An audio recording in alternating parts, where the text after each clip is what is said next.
امام حسین کی امام سجاد کے نام آخری وصیت۔ روایت ہے کہ عاشور کے دن امام حسین نے اپنے فرزند حضرت امام علی زین العابدین کو اپنے سینے سے لگایا اور فرمایا، اے میرے بیٹے، تم میری اولاد میں سب سے پاکیزہ اور میرے اہل بیت میں سب سے افضل ہو۔ میرے بعد ان خواتین اور بچوں کے سرپرست اور جانشین تم ہی ہو۔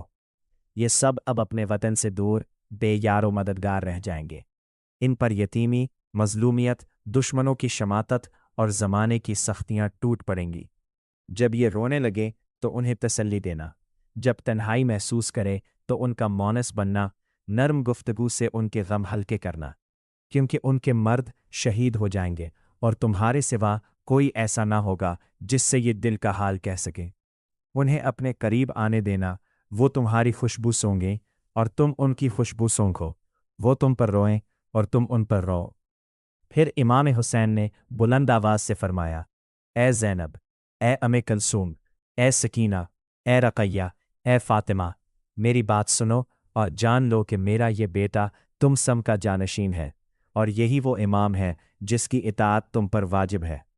اس کے بعد امام حسین نے امام سجاد سے فرمایا، اے میرے بیٹے، میری طرف سے میرے شائیوں کو سلام پہنچانا اور ان سے کہنا، میرا باپ غربت میں شہید ہوا ہے، اس پر نوحہ کرنا، اور وہ مظلومانہ شہادت پا گیا ہے، اس پر گریہ کرنا۔